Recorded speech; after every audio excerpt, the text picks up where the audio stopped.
آپ نے دیکھا ہے کہ کتنی اپنی تنخواہوں میں انہوں نے اضافہ کیا ہے. اچھا یہ بڑا امپورٹنٹ سوال ہے, میں باقی دو گیسٹوں سے بھی پوچھوں گا کہ صوبائی حکومتیں اور جو مرکزی حکومت ہے ان کے جو پارلیمانی جو ممبران ہیں, وزراء ہیں, ان کی تنخواہوں میں ہم دیکھتے ہیں اضافہ ہوتا ہے, لیکن ورلڈ بینک اس کے اوپر کیوں نہیں اعتراض لگاتا؟ دیکھیں کہ میں تو یہ سمجھتا ہوں کہ یہ جو تھرڈ ورلڈ قسم کے ہمارے جیسے جو غریب کنٹریز ہیں, یہ ان کا جو آئی ایم ایف جو ہے وہ بھی ملی بھگت ہوتی ہے, عوام سے کوئی لین دین نہیں ہوتا. ان کا تو ہوتا ہے کہ جی ہم نے قرضہ دینا ہے اور ہم نے منافع لینا ہے, اور وہ منافع چاہے عوام کے خون سے چوس کے ان کو جو ہے وہ دے دیا جائے.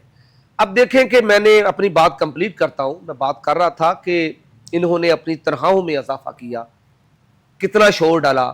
کیا کسی حکمران کو شرم آئی کہ یہ اپنی تنخواہوں میں کمی کرے؟ اس میں تمام ہی جماعتوں کے اراکین جی تمام میں اس میں کسی ایک جماعت کو نہیں, لیکن اس میں اصل ذمہ داری جو ہے جس کی حکومت ہوتی ہے, اصل ذمہ داری اس پہ ہوتی ہے.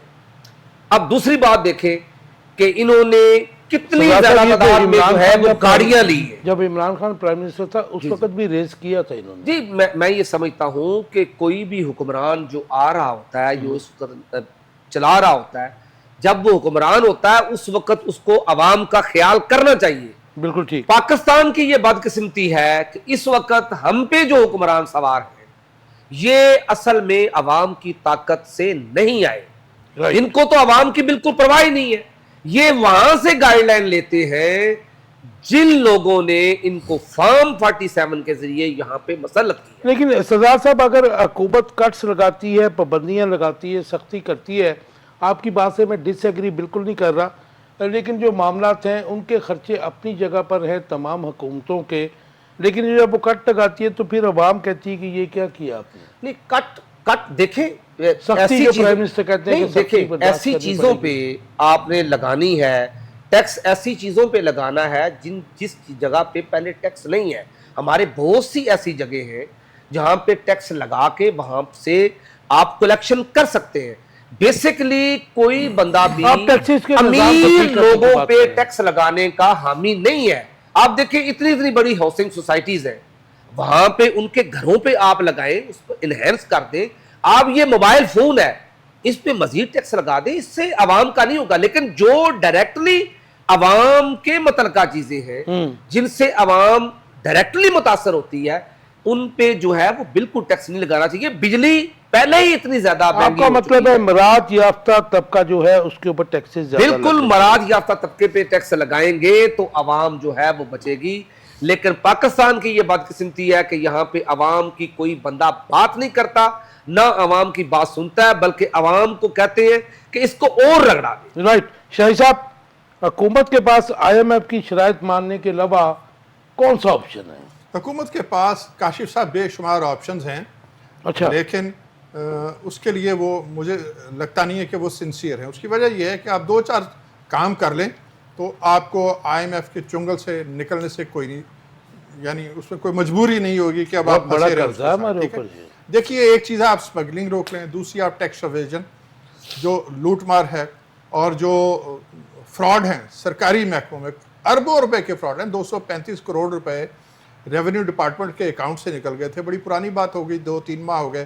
جویندہ صاحب اس کے ایڈوائزر تھے, ٹی وی پہ آئے, 1 گھنٹے کا انٹرویو تھا ایک سینئر صحافی کے ساتھ. انہوں نے تسلیم کیا کہ ہاں جی یہ واردات ہو گئی ہے, اور 3 ماہ ہو چکے تھے اور انہوں نے کہا ابھی ہم ڈٹرمن نہیں کر پائے کہ کس کس کی ملی بھگت سے یہ کام ہوا ہے. یہ انہوں نے کنفیس کیا کہ ہاں اس میں ادارے کے اپنے لوگ شامل تھے. اچھا اسی طرح بجلی کے بل ہیں, گیس کے بلنگ, جی بالکل. تو 2-4 کام اگر حکومت کر لے تو ہمیں آئی ایم ایف کے پاس جانے کی ضرورت نہیں. دیکھیے آئی ایم ایف ہمیں دیتا کیا ہے, اگر ہم ایوریج نکالیں تو $5 ارب ایوریج ہے سال کی. ہمیں $10 ارب کا وعدہ کیا جاتا ہے کہ جی آئندہ 5 سال میں دیں گے تو ایوریج 2-2.5-3 ارب روپے بن جاتی ہے. 2-2.5 ارب. تو میں سمجھتا ہوں کہ اتنی چھوٹی سی اماؤنٹ ہے کہ اگر یہ جو منی چینجر مارکیٹ میں بیٹھے ہیں نا, ان کی ایسوسیشن کے صدر سے آپ کہہ دیں کہ جناب آپ نے ہمیں $2 ارب مزید دینے ہیں, وہ $1.5 سے $2 ارب آلریڈی دے رہے ہیں اکٹھے کر کے حکومت کو, ہر زمانے میں دیتے رہتے ہیں. آپ انہیں کہیں جی تھوڑے سے آپ نے اور دینے, تو وہ کہیں گے ٹھیک ہے جی ہم دے دیتے ہیں, ہمیں آپ تھوڑی سی فیسلٹی دیں. تو یہ ہو سکتا ہے. 101 آپشنز ہیں, لیکن سوال یہ کہ کرنا کون چاہتا ہے. کرنا اس لیے نہیں چاہتے کہ دیکھیے آئی ایم ایف کا انٹرسٹ کو واچ کرنے کے لیے آئی ایم ایف اپنا آدمی یہاں پہ بھیج دیتا ہے. ہر زمانے میں آیا ہے, بجٹ سے پہلے آ جاتا ہے, جی ٹیم آ بالکل. جاتی ہے. جنرلی وزیر خزانہ ہمارے ہاں جو آئے ہیں وہ آئی ایم ایف کے نومینیٹڈ لوگ تھے, اور ان کا انٹرسٹ کیا ہوتا ہے کہ آئی ایم ایف جو ان کا ایکچولی بگ باس ہے اس کے مفادات کا تحفظ, اور اس کے مفادات کا تحفظ یہ ہوتا ہے کہ ملک زیادہ سے زیادہ قرضے لیں, چونکہ اس میں فیسیلیٹیشن ہو رہی ہوتی ہے نا, اس میں فیس ہوتی ہے. جو آدمی یہ سارا کچھ نیگوشیٹ کر رہا ہے اس کی فیس ہوتی ہے. آپ اسے سروس چارجز کہہ دیں, آپ اسے کنسلٹنسی کہہ لیں, جو مرضی نام دے دیں, لیکن ہے. اور پھر ریٹ آف انٹرسٹ ویری کرتا ہے. جو ملک جتنا پھنسا ہوا مسائل میں اس کے حساب سے ریٹ آف انٹرسٹ جو ہے وہ چارج کیا جاتا ہے. وہ ملک میں نے ترقی کرتا نہیں دیکھا جو آئی ایم ایف کے پاس چلا گیا اور پھر اس نے وہاں سے نکلنے کی کوشش نہیں کی. ان ملکوں کو میں نے تباہ و برباد ہوتے ہی دیکھا ہے. اور ابھی تک آپ دیکھ رہے ہیں ہمارے قرضے جو ہیں ہر سال اس میں کئی سو کئی ہزار ارب روپے کا اضافہ ہوتا ہے. حالت یہ ہو جاتی ہے بعض اوقات کہ قرض کی قسط دینے کے لیے آئی ایم ایف کے چنگل سے آزاد ہوا نا جی. جی بالکل. میں سمجھتا ہوں کہ ایک شعوری کوشش تھی نا, اس کی لیڈرشپ جو تھی دیانتدار تھی, سنسیئر تھی ملک اور قوم کے ساتھ. وہ چاہتے تھے کہ اس ملک کے لوگوں نے اگر ان کو مینڈیٹ دے کے اسمبلیوں میں بھیجا ہے, حکومت میں بھیجا ہے, تو وہ اپنے فرائض سے غفلت نہ برتیں. بس یہ ریئلائزیشن ہے. ہم کتنے سوورن ہیں, ہم کتنے خود مختار ہیں, اس کا اندازہ اس بات سے کر لیں نا کہ 5 صدی بیت گئی ہمیں آزاد ہوئے. ہم اپنا سفیر جو ہے وہ ان ملکوں میں اس کو سفیر نہیں کہہ سکتے, ایمبیسی کو ایمبیسی نہیں کہہ سکتے. جہاں جہاں تاج برطانیہ سے ریلیٹڈ حکومتیں رہی ہیں وہاں پہ ہائی کمیشن ہی ہے اور ہائی کمشنر ہی ہوتا ہے. اس سے آپ ہماری مجبوریوں کا اندازہ کر پاشا صاحب, بجلی گیس اور پیٹرولیم کی قیمتوں میں آئی ایم ایف کو ہماری حکومت نے اضافے کی یقین دہانی کرا دی ہے. یہ آپ مجھے بتائیے کہ یہ تو عوام کے لیے تو آپ کو پتہ ہے برڈن در برڈن ہے. آئی ایم ایف کی شرائط ماننے کے علاوہ کوئی آپشن ہے ان کے پاس؟ کاشف خان صاحب, آپ نے بڑا خوبصورت سوال کیا ہے. بات یہ ہے کہ آپشن تو ہر وقت موجود ہوتا ہے, رائٹ. اس میں تو کوئی دوسری رائے نہیں ہے کہ آپشن نہیں ہے. آپشن موجود ہوتا ہے. آپ کو میں بڑا سمپلیفائی کر کے بتا دیتا ہوں کہ ہم نے اس وقت ایک, ہمارا ملک جو ہے, ہماری معیشت جو ہے اس وقت 130 ارب ڈالر کے قومی قرضے کے نیچے دبی ہوئی ہے. اور ہماری جو کل ٹیکسز اکٹھے ہوتے ہیں ہر سال, وہ 4 آئٹمز ہیں جن پر خرچ ہونے کے بعد وہ ٹوٹل جو ہم نے آمدنی ہوتی ہے ٹیکسوں کی وہ ختم ہو جاتی ہے. پہلا قرض پر سود, رائٹ, ایک آئٹم. دوسرا ہمارا دفاعی اخراجات.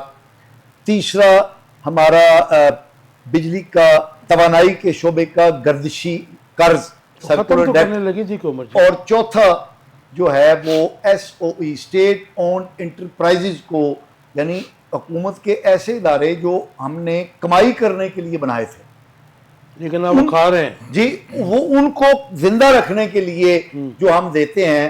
یہ 4 مادوں میں ہمیں ہر صورت میں خرچ کرنا پڑتا ہے. یہ 4 آئٹمز پر خرچ کرنے کے بعد ہمارے پاس کچھ بچتا نہیں ہے. یہ ہے ہماری معیشت, ٹوٹل معیشت. ٹوٹل معیشت. اب کیا ہو سکتا ہے؟ اچھا, یہ ایک بہت بڑی ایک متھ ہے. اصل چیز یہ ہے کہ ہم اپنے اخراجات کو کم کریں اور آمدنی کو بڑھائیں. یہ ایک ذریعہ ہے. Simple formula. جی سمپل کہ ہم اپنے اخراجات کم کریں اور آمدنی کو یہ بڑھائیں. کسی گھر کے لیے بھی ہے, حکومت کے لیے بھی سب کے ہے, لیے. صوبے کے لیے بھی. لیکن ایک بہت بڑا ایشو ہے, ہمارے جو بہت سارے لوگ ہیں وہ سمجھتے ہیں کہ حکومت کا خرچہ اگر کم ہو جائے تو بارے نیارے ہو جائیں گے. ہمارا جو مجموعی اخراجات ہیں, ٹوٹل جو ہمارے بجٹ کے اخراجات ہیں, فیڈرل گورنمنٹ کی میں بات کر رہا ہوں, وہ اخراجات کا 2% بنتا ہے. تو اس لیے یہ جو تنخواہیں ہیں, یہ جو سرکاری افسروں کی مراحت ہیں, یہ آٹے میں نمک کے برابر ہیں. اصل اخراجات جو ہیں جن پر ہوتے ہیں اس طرف توجہ دینے کی ضرورت ہے. میں آپ کو چھوٹی سی مثال دیتا ہوں. آئی ایم ایف نے جیسے ہمیں کہا ہے کہ محکموں کو کم کیا جائے, جو فالتو محکمے ہیں. اخراجات کم کرنے کا یہ طریقہ نہیں کہ چاہ جڑی یہ سرکاری افسر پیندے نے انہوں بند کر دیو. شہباز شریف صاحب نے ایک وقت میں کیا تھا کہ چینی چائے میں ڈالنی بند کر دو. یہ حماقتیں ہیں. مانگتے ہیں. آئی ایم ایف نے کہا کہ محکمے